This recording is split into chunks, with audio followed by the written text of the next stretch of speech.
भारत की eighty industry दुनिया में अपनी रेजिलियंस और अडेप्टेबिलिटी के लिए जानी जाती है। पिछले 3 दशकों में हमने देखा कि कैसे भारतीय एटी ने Y2 के क्राइसिस से लेकर क्लाउड कंप्यूटिंग रेवोल्यूशन तक हर बदलाव को न केवल अपनाया बल्कि ग्लोबल लीडरशिप तक पहुंचाया। आज ये सेक्टर करीब $250 बिलियन की वैल्यू तक पहुंच चुका है और लाखों प्रोफेशनल्स को रोजगार दे रहा है। लेकिन साल 2024 के शुरुआती महीनों से एक ऐसी लहर उठी है जिसने इंडियन एटी के फाउंडेशन तक को हिला दिया है। यह है एआई सुनामी। आर्टिफिशियल इंटेलिजेंस अब केवल रिसर्च लैब्स या सिलिकॉन वैली स्टार्टअप्स तक सीमित नहीं है, बल्कि विप्रो, इन्फोसिस, टीसीएस जैसी हमारी कोर एटी कंपनियों के अंदर तेजी से इंटीग्रेट हो रहा है। डेटा बताता है कि सिर्फ विप्रो ने ही पिछले 1 साल में $multi-billion एआई इन्वेस्टमेंट्स की घोषणा की है और साथ ही उन्होंने अपने एम्प्लॉइज के लिए मैंडेटरी एआई रीस्किलिंग प्रोग्राम्स शुरू किए हैं। सोचिए, एक ऐसी कंपनी जो लाखों लोगों की करियर डायरेक्शन तय करती है, अब अपने ही वर्कफोर्स को कह रही है, एआई सीखो वरना पीछे रह जाओगे। एम्प्लॉय रिएक्शंस भी मिक्स्ड है। कुछ को लगता है कि उनका जॉब खतरे में है, तो कुछ इसे अपने करियर की सबसे बड़ी अपॉर्चुनिटी मान रहे हैं। डेलोइट की एक सर्वे बताती है कि करीब 60% इंडियन एटी एम्प्लॉयज को डर है कि अगले 5 सालों में उनकी एग्जिस्टिंग स्किल्स ऑब्सोलीट हो सकती है। वहीं दूसरी तरफ वर्ल्ड इकोनॉमिक फोरम का डेटा यह कहता है कि एआई अडॉप्शन से ग्लोबली करीब 97 मिलियन नई जॉब्स भी क्रिएट होंगी। तो सवाल यह है, क्या एआई जॉब्स छीनने आया है या नई दुनिया क्रिएट करने? क्या इंडियन एटी का फ्यूचर अनसर्टेन है या ये हमारी सबसे बड़ी ग्रोथ अपॉर्चुनिटी बनने वाला है? भारत की एटी उद्योग की कहानी हमेशा से बदलाव और लचीलापन दिखाती रही है। जब 1990s के अंत में Y2 के क्राइसिस आया था, तो पूरी दुनिया को डर था कि टेक्नोलॉजी सिस्टम्स एक साथ क्रैश हो सकते हैं। उस समय भारत की कंपनियों जैसे इन्फोसिस, टीसीएस और विप्रो ने दुनिया को सॉल्यूशंस दिए और अपनी कैपेबिलिटी साबित की। फिर 2000s में आउटसोर्सिंग और बीपीओ की लहर आई और भारत ने इसे केवल एक कॉस्ट एडवांटेज की तरह नहीं, बल्कि एक स्ट्रैटेजिक ग्रोथ मॉडल की तरह उपयोग किया। उसके बाद क्लाउड कंप्यूटिंग और डिजिटल ट्रांसफॉर्मेशन का दौर आया और भारतीय कंपनियों ने इस ग्लोबल ट्रेंड को अपनाकर $1 ट्रिलियन डिजिटल इकोनॉमी में अपनी जगह पक्की कर ली। लेकिन आर्टिफिशियल इंटेलिजेंस की जो लहर 2024 से आई है, उसे सही मायनों में सुनामी कहना गलत नहीं होगा, क्योंकि इसकी गति और असर पहले की किसी भी टेक्नोलॉजी वेव से कहीं ज्यादा तेज और गहरा है। नैस्कॉम की एक ताजा रिपोर्ट बताती है कि सिर्फ पिछले 12 महीनों में इंडियन एटी कंपनियों ने एआई अडॉप्शन में ग्लोबल एवरेज से दुगनी तेजी दिखाई है। जहां दुनिया के बड़े एटी मार्केट्स अभी भी लिमिटेड पायलट्स और प्रूफ ऑफ कंसेप्ट्स पर अटके हैं, वही भारतीय कंपनियां एंटरप्राइज वाइड डिप्लॉयमेंट्स कर रही है।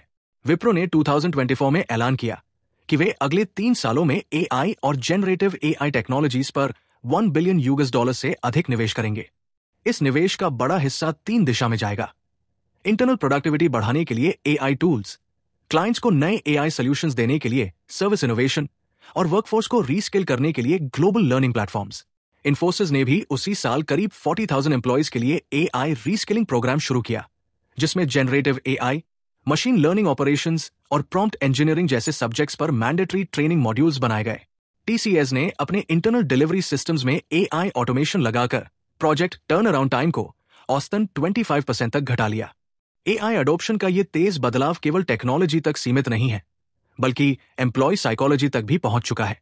डेलोइट इंडिया की सर्वे कहती है कि लगभग 60% इंडियन एटी प्रोफेशनल्स को डर है कि अगले 5 सालों में उनकी जॉब्स रिडंडेंट हो सकती है, क्योंकि उनके ट्रेडिशनल स्किल्स आउटडेटेड हो जाएंगे।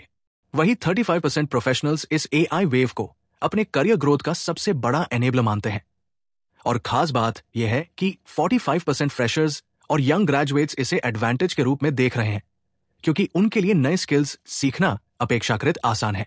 विप्रो ने अपने एम्प्लॉयज को साफ निर्देश दिया है कि हर कोई एक तय समय सीमा के अंदर एआई सर्टिफिकेशन पूरा करे, और यह बात कई प्रोफेशनल्स के लिए एक प्रकार का साइकोलॉजिकल प्रेशर बन गई है। कुछ एम्प्लॉयज इसे सर्वाइवल मैंडेट कह रहे हैं, तो कुछ इसे करियर इंश्योरेंस मानकर एम्ब्रेस कर रहे हैं। अगर हम इस बदलाव को इतिहास से कंपेयर करें तो फर्क साफ नजर आता है। जब ईआरपी सिस्टम्स का दौर आया था तो सिर्फ टूल्स बदले थे, लेकिन जॉब्स फंडामेंटली वही थी। जब क्लाउड कंप्यूटिंग ने एंट्री की थी तो डिलीवरी मॉडल्स बदले थे, लेकिन एम्प्लॉय रोल्स लार्जली कांस्टेंट रहे थे। लेकिन आज एआई की लहर में सिर्फ टूल्स या डिलीवरी बदलने की बात नहीं है। यहां रोल्स और स्किल्स दोनों का डीएनए ही रीराइट हो रहा है। एआई सिस्टम्स अब बेसिक कोडिंग, सॉफ्टवेयर टेस्टिंग और रूटीन कस्टमर सपोर्ट जैसी जॉब्स इतनी तेजी से करने लगे हैं कि जिन रोल्स को कभी entry level stable career paths माना जाता था, वे अब खतरे में हैं। विप्रो का एग्जाम्पल ले तो उन्होंने अपने इंटरनल डिलीवरी सेंटर्स में AI कोडिंग असिस्टेंट्स और ऑटोमेटेड टेस्टिंग फ्रेमवर्क्स तैनात किए हैं। इंटरनल डेटा ये दिखाता है कि कोड जनरेशन में प्रोडक्टिविटी गेन्स करीब 50% तक पहुंचे हैं और टेस्टिंग में डिफेक्ट डिटेक्शन एफिशिएंसी लगभग 30% बढ़ गई है। इससे क्लाइंट्स को फास्टर डिलीवरी मिल रही है और कंपनी के मार्जिन्स इंप्रूव हुए हैं। इस तरह का ट्रांसफॉर्मेशन केवल विप्रो तक सीमित नहीं है। इन्फोसिस और HCL भी AI ड्रिवन डिलीवरी पाइपलाइंस पर एक्सपेरिमेंट्स कर रहे हैं और कई लार्ज स्केल क्लाइंट्स अब AI फर्स्ट कॉन्ट्रैक्ट साइन कर रहे हैं। मार्केट परसेप्शन भी बदल रहा है। जब विप्रो ने जुलाई 2024 में अपने AI इन्वेस्टमेंट का ऐलान किया, उसके बाद के 12 महीनों में उसके शेयर प्राइस में 18% तक की वृद्धि हुई। एनालिस्ट्स का कहना है कि यह ग्रोथ सिर्फ फाइनेंशियल परफॉर्मेंस से नहीं बल्कि इस कॉन्फिडेंस से ड्रिवन थी कि विप्रो आने वाले दशक में AI लेड ट्रांसफॉर्मेशन में लीडरशिप पोजीशन लेगा। इसी तरह इन्फोसिस और TCS के क्वार्टरली इन्वेस्टर कॉल्स में भी AI अडॉप्शन डिस्कशन का सबसे बड़ा एजेंडा बन गया है। लेकिन इस AI सुनामी का सबसे बड़ा फर्क यह है कि यहां केवल टेक्नोलॉजी चेंज नहीं हो रहा, बल्कि मानव पूंजी को ही नया रूप दिया जा रहा है। अगर कोई एम्प्लॉय AI के साथ स्टेप अप करता है तो उसके लिए नई तरह की अपॉर्चुनिटीज खुल रही है, लेकिन अगर वो पीछे रह जाता है तो उसके लिए रिस्क बहुत बड़ा है। यही वजह है कि इंडियन AT के लिए यह सिर्फ एक और वेव नहीं, बल्कि एक एग्जिस्टेंशियल रीसेट है। जब भी किसी नई टेक्नोलॉजी का नाम लिया जाता है तो अक्सर लोगों के दिमाग में यह सवाल आता है कि क्या यह सच में काम करती है या सिर्फ हाइप है। आर्टिफिशियल इंटेलिजेंस के मामले में भी लंबे समय तक यही परसेप्शन रहा कि यह फ्यूचर की चीज है, जिसका इस्तेमाल केवल रिसर्च पेपर्स, लैब्स या सिलिकॉन वैली स्टार्टअप्स में होता है। लेकिन इंडियन AT का परिदृश्य इस सोच को बदल रहा है, क्योंकि यहां AI केवल स्ट्रैटेजी डॉक्यूमेंट्स में नहीं बल्कि रियल वर्ल्ड डिलीवरी सेंटर्स और क्लाइंट प्रोजेक्ट्स में हर दिन काम कर रहा है। विप्रो इसका सबसे अच्छा उदाहरण है। कंपनी ने अपने इंटरनल सॉफ्टवेयर डेवलपमेंट प्रोसेसेस में generative AI based coding assistants deploy किए हैं। इंटरनल असेसमेंट डेटा के अनुसार पहले जहां एक डेवलपर को किसी मॉड्यूल का बेसलाइन कोड तैयार करने में 3 से 4 घंटे लगते थे, अब वही काम AI असिस्टेंट्स की मदद से 30 to 40 मिनट्स में हो जाता है। इस प्रोडक्टिविटी जंप ने न सिर्फ डिलीवरी साइकिल्स को तेज किया है, बल्कि क्लाइंट्स को भी प्रोजेक्ट कॉस्ट ऑप्टिमाइजेशन के टैंजिबल रिजल्ट्स दिखाए हैं। टेस्टिंग, जो इंडियन AT सर्विसेज का बैकबोन मानी जाती है और जहां लाखों प्रोफेशनल्स एंगेज रहे हैं, वहां भी AI ड्रिवन ऑटोमेटेड फ्रेमवर्क्स ने डिफेक्ट डिटेक्शन एक्यूरेसी को 30% तक बढ़ाया है और रिग्रेशन टेस्टिंग टाइम को 50% तक घटा दिया है। इसका मतलब है कि अब एक टेस्टिंग टीम वही काम आधे रिसोर्सेज और आधे समय में कर पा रही है। इन्फोसिस ने भी इसी तरह अपने बड़े BFSI क्लाइंट्स के लिए कस्टमर सपोर्ट सिस्टम्स में AI ड्रिवन चैटबॉट्स और नॉलेज असिस्टेंट्स डिप्लॉय किए हैं। NASSCOM के डेटा से यह साबित होता है कि जिन प्रोजेक्ट्स में AI enabled customer support solutions लगाए गए, वहां कस्टमर क्वेरी रेजोल्यूशन टाइम में औसतन 28% की गिरावट आई और कस्टमर सेटिस्फैक्शन स्कोर्स में 15% तक की बढ़ोतरी हुई। पहले इंडियन AT को अक्सर लो कॉस्ट आउटसोर्सिंग पार्टनर के रूप में देखा जाता था, लेकिन अब जब क्लाइंट्स देख रहे हैं कि AI लेड डिलीवरी मॉडल उन्हें सीधे बिजनेस ग्रोथ में मेजरेबल आउटकम्स दे रहा है, तो परसेप्शन बदल रहा है। अब यह सिर्फ कॉस्ट सेविंग नहीं बल्कि वैल्यू क्रिएशन की कहानी बन चुकी है। इस शिफ्ट का एक और महत्वपूर्ण पहलू है इमर्जिंग जॉब रोल्स। AI के कारण ट्रेडिशनल कोडिंग और सपोर्ट जॉब्स खतरे में जरूर आए हैं, लेकिन इसके साथ ही बिल्कुल नए प्रकार के रोल्स क्रिएट हो रहे हैं। प्रॉम्प्ट इंजीनियर्स, जो जनरेटिव AI मॉडल्स से सबसे इफेक्टिव आउटपुट्स निकालने में विशेषज्ञ होते हैं, अब हर बड़ी AT कंपनी में हायर किए जा रहे हैं। विप्रो ने पिछले साल लगभग 1000 सच रोल्स के ओपनिंग्स एडवर्टाइज किए थे। इसके अलावा AI एथिक्स स्पेशलिस्ट्स जैसे रोल्स भी तेजी से बढ़ रहे हैं, जिनका काम यह सुनिश्चित करना है कि deployed AI systems bias free और लीगली कंप्लायंट हो। AI सॉल्यूशन आर्किटेक्ट्स अब क्लाइंट डील्स का कोर बन गए हैं, क्योंकि क्लाइंट्स टेक्नोलॉजी नहीं बल्कि end to end AI strategy solutions खरीदना चाहते हैं। विप्रो की इंटरनल ट्रांसफॉर्मेशन जर्नी यहां सबसे इंस्ट्रक्टिव है। उनका टॉप कोडर इनिशिएटिव, जो पहले कोडिंग कॉम्पिटिशन्स तक सीमित था, अब एक AI enabled internal reskilling ecosystem में बदल गया है। इस प्लेटफॉर्म पर एम्प्लॉइज को real world AI problem statements दिए जाते हैं और जो लोग इन्हें सॉल्व करते हैं उन्हें सर्टिफिकेशंस और करियर प्रोग्रेशन अपॉर्चुनिटीज मिलती है। विप्रो के इंटरनल HR डेटा के अनुसार पिछले 1 साल में इस इनिशिएटिव से करीब 15,000 एम्प्लॉइज ने AI रिलेटेड सर्टिफिकेशंस पूरे किए हैं और उनमें से 70% एम्प्लॉइज पहले नॉन AI बैकग्राउंड से आए थे। इसका मतलब है कि सही ट्रेनिंग और एक्सपोजर मिलने पर ट्रेडिशनल AT वर्कफोर्स भी AI रेडी बन सकती है। इसके अलावा एआई सिर्फ डिलीवरी एफिशिएंसी तक ही सीमित नहीं है, बल्कि नई सर्विस लाइंस भी क्रिएट कर रहा है। उदाहरण के तौर पर विप्रो ने हेल्थ केयर डोमेन में generative AI based clinical documentation tools launch किए हैं, जो डॉक्टर्स के लिए मैनुअल नोट टेकिंग का काम ऑटोमेट करते हैं। यह सोल्यूशन यूनाइटेड स्टेट्स के हॉस्पिटल्स में पायलट किया गया और वहां एवरेज डॉक्यूमेंटेशन टाइम में 40% की कमी देखी गई। इसी तरह इन्फोसिस ने मैन्युफैक्चरिंग क्लाइंट्स के लिए predictive maintenance AI solutions deploy किए हैं, जिनसे अनप्लान्ड डाउन टाइम को 22% तक घटाया गया। ये सब डेटा हमें यह समझाता है कि एआई अब केवल हेडलाइन या कीनोट स्पीच का हिस्सा नहीं है। इंडियन एटी ने इसे ग्राउंड लेवल पर इंप्लीमेंट करके दिखाया है, और ये इंप्लीमेंटेशन सिर्फ ऑपरेशनल गेन्स तक सीमित नहीं है, बल्कि रेवेन्यू ग्रोथ और क्लाइंट परसेप्शन तक को रीशेप कर रहा है। फॉरेस्ट की एक रिपोर्ट बताती है कि जिन इंडियन एटी कंपनीज ने एआई को स्केल पर डिप्लॉय किया है, उनकी क्लाइंट डील विन रेट्स में पिछले एक साल में औसतन 10% की बढ़ोतरी हुई है। इसका मतलब है कि अब global clients explicitly AI first partners ढूंढ रहे हैं, और इंडियन एटी इस डिमांड को पूरा करने में सबसे आगे खड़ा है। लेकिन यह भी सच है कि ये इंटीग्रेशन चैलेंजेस के बिना नहीं है। कई बार क्लाइंट्स को एक्सप्लेन करना पड़ता है कि एआई ह्यूमन जॉब्स को पूरी तरह रिप्लेस नहीं कर रहा, बल्कि ऑगमेंट कर रहा है। विप्रो के लीडरशिप ने कई बार इस बात पर जोर दिया है कि उनका फोकस एम्प्लॉइज को रीट्रेन और रीडिप्लॉय करने पर है, न कि लार्ज स्केल लेऑफ्स पर। यह ट्रस्ट बिल्डिंग एक्सरसाइज क्लाइंट्स और एम्प्लॉइज दोनों के लिए क्रिटिकल है। कुल मिलाकर अगर कोई ये सोचता है कि एआई सिर्फ हाइप है, तो इंडियन एटी का ग्राउंड रियलिटी उस सोच को पूरी तरह बदल देती है। यहां हर दिन हर प्रोजेक्ट में एआई वैल्यू ऐड कर रहा है। कोडिंग से लेकर टेस्टिंग, कस्टमर सपोर्ट से लेकर हेल्थ केयर और मैन्युफैक्चरिंग तक हर डोमेन में मेजरेबल इंपैक्ट दिख रहा है। और सबसे बड़ा फर्क यह है कि इस बार इंडियन एटी सिर्फ वेव को फॉलो नहीं कर रहा, बल्कि ग्लोबल एआई अडॉप्शन में पेस सेटर बन चुका है। जब भी किसी नई टेक्नोलॉजी की वेव आती है, सबसे बड़ा सवाल यही होता है कि कौन से प्रोफेशनल्स उस बदलाव में सर्वाइव करेंगे और कौन पीछे छूट जाएंगे। आर्टिफिशियल इंटेलिजेंस ने यह सवाल पहले से कहीं ज्यादा अर्जेंट बना दिया है, क्योंकि ये सिर्फ प्रोसेसेस को ऑटोमेट नहीं कर रहा, बल्कि पूरी जॉब डिस्क्रिप्शंस को रीराइट कर रहा है। इंडियन एटी में लाखों लोग आज ये सोच रहे हैं कि उनकी स्किल्स अगले 5 सालों में रेलेवेंट रहेंगी या नहीं। वर्ल्ड इकोनॉमिक फोरम की 2023 की रिपोर्ट कहती है कि ग्लोबली 75 मिलियन जॉब्स ऑटोमेशन और एआई के कारण खतरे में आ सकती है। लेकिन इसी के साथ 97 मिलियन नई जॉब्स भी क्रिएट होंगी। इसका मतलब साफ है कि रिस्क के साथ अपॉर्चुनिटी भी है, और फर्क सिर्फ इतना है कि कौन प्रोफेशनल समय रहते खुद को ट्रांसफॉर्म करता है। एआई के दौर में सबसे पहले यह समझना जरूरी है कि कौन सी स्किल्स ऐसी हैं जिन्हें मशीन रेप्लिकेट नहीं कर सकती। क्रिएटिविटी इसका पहला उदाहरण है। एल्गोरिदम्स एग्जिस्टिंग डेटा के आधार पर पैटर्न्स समझ सकते हैं और आउटपुट्स जनरेट कर सकते हैं, लेकिन पूरी तरह से नया विचार, नई कहानी या किसी समस्या का बिल्कुल अप्रत्याशित सॉल्यूशन देना अभी भी मानव मस्तिष्क की खासियत है। इसी तरह क्रिटिकल थिंकिंग भी एक ऐसी स्किल है जो एआई के लिए चुनौतीपूर्ण है।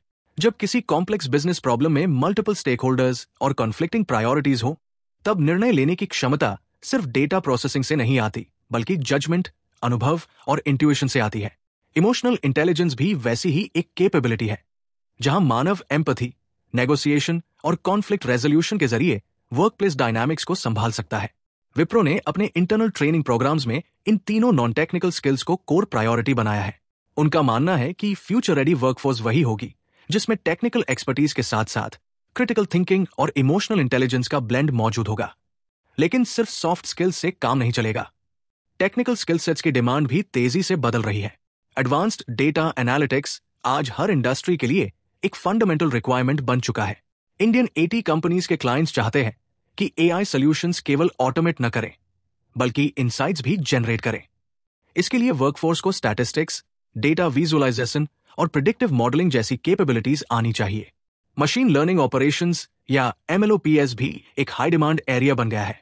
ये कैपेबिलिटी इंश्योर करती है कि एआई मॉडल्स सिर्फ बने नहीं, बल्कि एफिशिएंटली डिप्लॉय, मॉनिटर और मेंटेन भी किए जा सके। साइबर सिक्योरिटी फॉर एआई एक और इमर्जिंग स्किल है, क्योंकि एआई सिस्टम्स जितने पावरफुल हो रहे हैं, उतना ही रिस्क बढ़ रहा है कि उन्हें मैनिपुलेट किया जाए। डेलोइट इंडिया का डेटा बताता है कि पिछले एक साल में एआई ड्रिवन साइबर अटैक्स के रिपोर्टेड केसेस में लगभग 30% की वृद्धि हुई है, जिससे इस डोमेन में स्किल्ड प्रोफेशनल्स की डिमांड और क्रिटिकल हो गई है। विप्रो ने इन इमर्जिंग टेक्निकल स्किल्स पर काफी भारी निवेश किया है। 2024 में उन्होंने अपना internal AI learning platform launch किया, जिसमें हर एम्प्लॉय को मैंडेटरी एआई सर्टिफिकेशंस पूरा करना होता है। इंटरनल एचआर रिपोर्ट्स बताती है कि अब तक लगभग 75,000 एम्प्लॉयज इन सर्टिफिकेशंस को पूरा कर चुके हैं। इनमें से एक बड़ा हिस्सा नॉन कंप्यूटर साइंस बैकग्राउंड से है, जो ये साबित करता है कि सही इकोसिस्टम होने पर कोई भी प्रोफेशनल एआई रेडी बन सकता है। इन्फोसिस ने भी इसी दिशा में इन्फोसिस LEX नाम का प्लेटफॉर्म बनाया है और TCS ने आयन लर्निंग हब के जरिए लाखों प्रोफेशनल्स को रीस्किल किया है। कंटिन्यूअस लर्निंग और अनलर्निंग इस दौर का सबसे बड़ा मंत्र है। एआई इतनी तेजी से इवॉल्व हो रहा है कि जो स्किल आज वैल्यूएबल है वो 2 साल बाद ऑब्सोलीट हो सकती है। हार्वर्ड बिजनेस रिव्यू ने अपनी एक स्टडी में दिखाया कि जिन प्रोफेशनल्स ने पिछले 5 सालों में हर साल कम से कम एक नया टेक्निकल या नॉन टेक्निकल स्किल सीखा, उनकी एम्प्लॉयबिलिटी रेट 90% से ऊपर रही।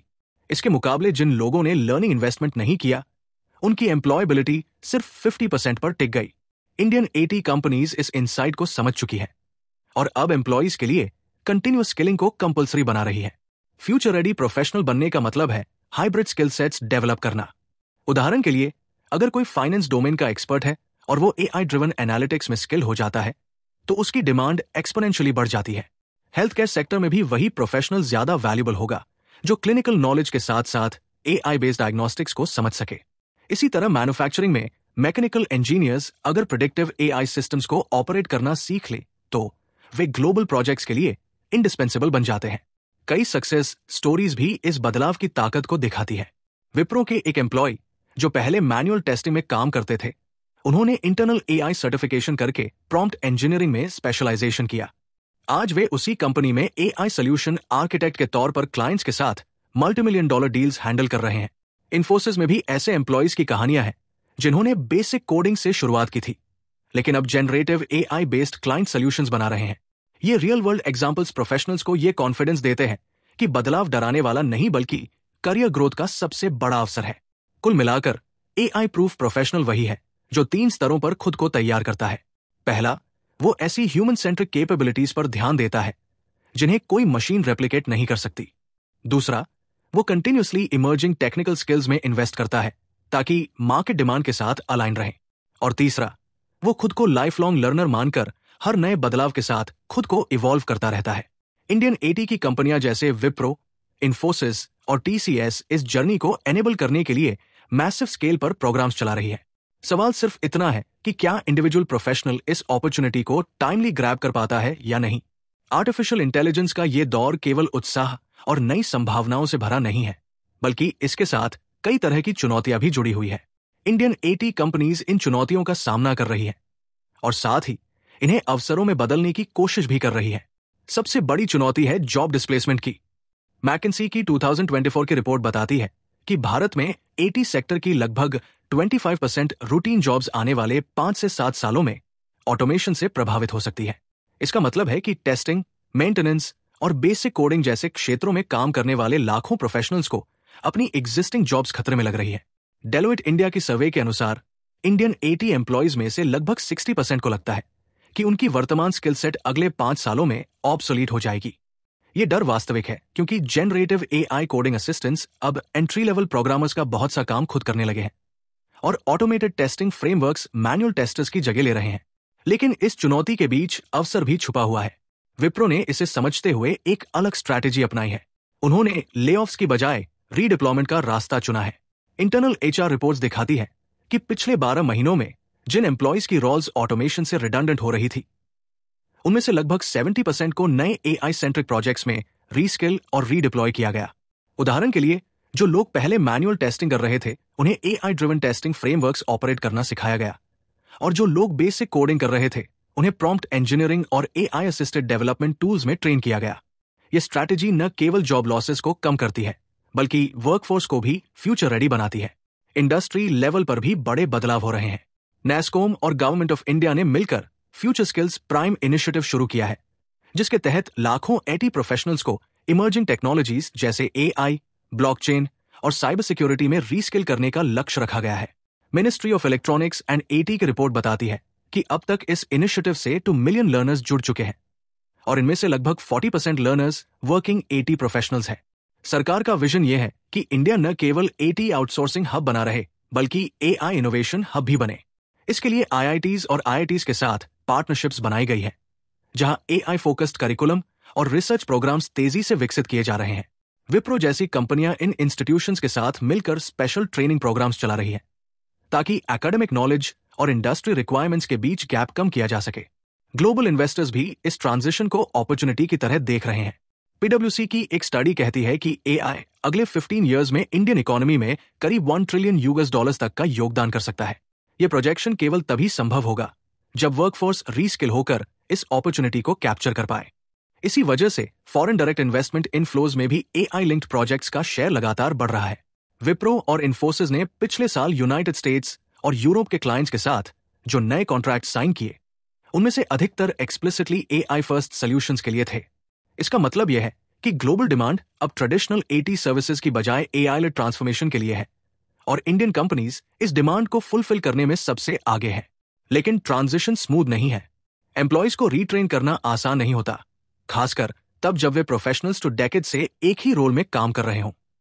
विप्रो के HR लीडरशिप ने खुद एक्नॉलेज किया है कि रीस्किलिंग प्रोग्राम्स का सक्सेस रेट तभी बढ़ता है जब एम्प्लॉयज को क्लियर करियर पाथवेज दिखाई जाए। यानी अगर एक मैनुअल टेस्टर को यह पता हो कि AI ड्रिवन टेस्टिंग में रीस्किल होकर वो अगले 5 सालों में सोल्यूशन आर्किटेक्ट बन सकता है, तो उसकी मोटिवेशन बहुत ज्यादा होगी। इसी वजह से विप्रो ने करियर प्रोग्रेशन मैप्स डिजाइन किए हैं जो हर एम्प्लॉय को यह दिखाते हैं कि नई स्किल्स सीखने पर उसके लिए कौन से नए अपॉर्चुनिटीज खुल सकते हैं। क्लाइंट्स की एक्सपेक्टेशंस भी एक चैलेंज बन रही है। अब क्लाइंट्स सिर्फ कॉस्ट एफिशिएंसी नहीं चाहते, बल्कि बिजनेस आउटकम्स मांगते हैं। AI डिप्लॉयमेंट के बाद उनसे तुरंत मेजरेबल रिजल्ट्स की उम्मीद की जाती है, जैसे defect rate reduction, faster time to market या कस्टमर सेटिस्फैक्शन इंप्रूवमेंट। फॉरेस्ट की एक रिपोर्ट कहती है कि पिछले 1 साल में इंडियन AT कंपनीज के डील विन रेट में 10% की बढ़ोतरी हुई है और इसका कारण यह था कि उन्होंने क्लाइंट्स को AI लेड मेजरेबल इंपैक्ट दिखाया। लेकिन इसका उल्टा पहलू यह है कि जिन प्रोजेक्ट्स में रिजल्ट्स डिलीवर नहीं हो पाए, वहां क्लाइंट ट्रस्ट पर भी असर पड़ा। इसलिए कंपनियों के लिए यह जरूरी है कि वे ओवर प्रोमाइज न करें और रियलिस्टिक AI आउटकम्स पर फोकस करें। इकोनॉमिक लेवल पर भी यह ट्रांजिशन गेम चेंजर साबित हो सकता है। एक्सेंचर की स्टडी बताती है कि AI अडॉप्शन से इंडियन GDP में 20% तक की वृद्धि अगले 15 इयर्स में संभव है। इसका मतलब यह है कि अगर भारत इस वेव को ठीक से नेविगेट करता है, तो न केवल जॉब्स ट्रांसफॉर्म होंगी, बल्कि पूरी इकोनॉमी को एक नया ग्रोथ इंजन मिलेगा। यहां अपॉर्चुनिटी यह है कि इंडिया अपनी वास्ट AT वर्कफोर्स को AI रेडी बनाकर ग्लोबल AI हब बन सकता है। सिलिकॉन वैली और चाइना के बाद अगर कोई देश AI इनोवेशन में लीडरशिप लेने की स्थिति में है, तो वो इंडिया है। और इसका सबसे बड़ा कारण है यहां का लार्ज, स्किल्ड और इंग्लिश स्पीकिंग AT वर्कफोर्स। इस पूरी जर्नी का सार यही है कि चैलेंजेस और अपॉर्चुनिटीज दोनों साथ साथ चल रहे हैं। जॉब डिस्प्लेसमेंट का खतरा है, लेकिन रीस्किलिंग इनिशिएटिव्स और रीडिप्लॉयमेंट स्ट्रैटेजीज इस रिस्क को मिनिमाइज कर रहे हैं। गवर्नमेंट और इंडस्ट्री कोलैबोरेशंस वर्कफोर्स को एम्पावर कर रहे हैं। Global investors AI driven Indian AT पर भरोसा कर रहे हैं और इकोनॉमी प्रोजेक्शंस दिखा रहे हैं कि आने वाले सालों में AI भारत के लिए ग्रोथ मल्टीप्लायर बन सकता है। फर्क सिर्फ इतना है कि कंपनीज और प्रोफेशनल्स इस ट्रांजिशन को किस तरह नेविगेट करते हैं। AI का तूफान अब भविष्य नहीं रहा, यह हमारे आज का हिस्सा है। भारतीय AT कंपनियां पहले से ही इस दिशा में तेजी से आगे बढ़ रही है और इसका सबसे बड़ा असर उन प्रोफेशनल्स पर पड़ रहा है जो इस इंडस्ट्री की रीढ़ है। डेलोइट की एक ताजा रिपोर्ट कहती है कि अगले 5 से 7 सालों में इंडियन AT वर्कफोर्स का लगभग 40% हिस्सा ऐसे रोल्स में काम करेगा जो आज मौजूद ही नहीं है। यानी ट्रांसफॉर्मेशन सिर्फ कंपनी लेवल पर नहीं, बल्कि इंडिविजुअल करियर लेवल पर भी हो रहा है। सवाल यह है कि इस बदलती दुनिया में आपको क्या करना चाहिए ताकि आप न केवल सर्वाइव करें, बल्कि थ्राइव भी कर सकें। सबसे पहला कदम है continuous learning. World economic forum की फ्यूचर ऑफ जॉब्स रिपोर्ट बताती है कि ग्लोबली करीब 50% एम्प्लॉयज को हर 5 साल में अपनी कोर स्किल्स बदलनी पड़ेंगी। विप्रो ने इस बात को समझते हुए अपने एम्प्लॉयज के लिए AI सर्टिफिकेशंस मैंडेटरी कर दिए हैं। इसका मतलब यह है कि अगर आप आज AI, MLOps, डेटा एनालिटिक्स या AI साइबर सिक्योरिटी जैसी स्किल्स सीखने में इन्वेस्ट करते हैं, तो आप अपने लिए अगले 10 साल का करियर सिक्योर कर रहे हैं। Coursera, AdX, NASSCOM future skills और विप्रो की इंटरनल लर्निंग प्लेटफॉर्म्स पर ऐसे कोर्सेज उपलब्ध हैं जिन्हें लाखों लोग पहले से ही परस्यू कर रहे हैं। दूसरा कदम है ह्यूमन सेंट्रिक स्किल्स पर फोकस करना। AI बहुत कुछ कर सकता है, लेकिन क्रिएटिविटी, एम्पैथी, क्रिटिकल थिंकिंग और प्रॉब्लम सॉल्विंग जैसी स्किल्स मशीन रेप्लिकेट नहीं कर सकती। लिंक्डइन की 2024 स्किल्स रिपोर्ट कहती है कि एम्प्लॉयर्स अब टेक्निकल स्किल्स के साथ साथ सॉफ्ट स्किल्स को भी उतना ही महत्व दे रहे हैं। विप्रो के ट्रेनिंग प्रोग्राम्स में भी इमोशनल इंटेलिजेंस और क्रिएटिव प्रॉब्लम सॉल्विंग मॉड्यूल्स को शामिल किया गया है। इसका सिंपल मतलब है कि अगर आप सिर्फ मशीन की तरह काम करेंगे तो एआई आपको रिप्लेस कर देगा, लेकिन अगर आप इंसान की तरह सोचेंगे और सॉल्यूशंस डिजाइन करेंगे तो एआई आपका सबसे बड़ा टूल बन जाएगा। तीसरा कदम है एआई के साथ काम करना सीखना, अगेंस्ट नहीं। आईबीएम के एक ग्लोबल सर्वे के अनुसार जो प्रोफेशनल्स एआई टूल्स को एक्टिवली अडॉप्ट कर रहे हैं उनकी प्रोडक्टिविटी ट्रेडिशनल एम्प्लॉयज की तुलना में 30% तक बढ़ गई है। गिटहब कोपायलट जैसे कोडिंग असिस्टेंट्स, चैट जीपीटी जैसे कॉन्वर्सेशनल मॉडल्स या विप्रो के इंटरनल एआई कोपायलट्स अब प्रोग्रामर्स, टेस्टर्स और एनालिस्ट्स की एफिशिएंसी को कई गुना बढ़ा रहे हैं। इसका मतलब है कि एआई से डरने की बजाय उसे अपने काम का हिस्सा बनाना ही असली स्मार्टनेस है। चौथा कदम है नेटवर्क और इकोसिस्टम का हिस्सा बनना। आज एआई में काम करना केवल इंडिविजुअल एफर्ट नहीं बल्कि कोलैबोरेशंस की मांग करता है। विप्रो, इन्फोसिस और टीसीएस जैसी कंपनियां यूनिवर्सिटीज और स्टार्टअप्स के साथ पार्टनरशिप्स कर रही है। अगर आप हैकाथॉन्स, ओपन सोर्स प्रोजेक्ट्स और एआई कम्युनिटी इवेंट्स में हिस्सा लेते हैं तो आपको न केवल एक्सपोजर मिलेगा बल्कि करियर ग्रोथ के नए दरवाजे भी खुलेंगे। भारत का एआई इकोसिस्टम आज इतना डायनामिक है कि यहां पर हर महीने सैकड़ों स्टार्टअप्स बन रहे हैं और उनमें से कई ग्लोबल लेवल पर फंडिंग अट्रैक्ट कर रहे हैं। आखिर में सबसे जरूरी बात, माइंडसेट शिफ्ट। अगर आप एआई को सिर्फ थ्रेट मानेंगे तो आप पीछे रह जाएंगे, लेकिन अगर आप इसे अपॉर्चुनिटी मानेंगे तो यही आपकी सबसे बड़ी ताकत बन जाएगा। केपीएमजी की एक स्टडी बताती है कि जिन प्रोफेशनल्स ने पिछले 2 सालों में अपने रोल्स को एआई अडॉप्शन के हिसाब से ट्रांसफॉर्म किया, उनकी salary growth average IT workforce की तुलना में 25% ज्यादा रही। यानी यह साफ है कि एआई सिर्फ जॉब लेने नहीं आया बल्कि आपके लिए नए जॉब रोल्स और नए इनकम लेवल्स भी क्रिएट कर रहा है। तो दोस्तों, ये वक्त है डरने का नहीं बल्कि बदलने का। इंडियन एटी हिस्ट्री गवाह है कि हमने हर ग्लोबल डिसरप्शन को अपने लिए ग्रोथ अपॉर्चुनिटी में बदला है और एआई भी इसका अपवाद नहीं है। आज अगर आप सीखने, अडैप्ट करने और नई दुनिया को एम्ब्रेस करने के लिए तैयार हैं तो आने वाला दशक आपका होगा। और हाँ, अगर आपको ये गहन, डेटा ड्रिवन और इंसाइटफुल कंटेंट वैल्यूएबल लगा हो तो हमारे YouTube चैनल को जरूर सब्सक्राइब कीजिए ताकि हम आपके लिए ऐसे ही और गहरे विश्लेषण और फ्यूचर रेडी इंसाइट्स लेकर आते रहें।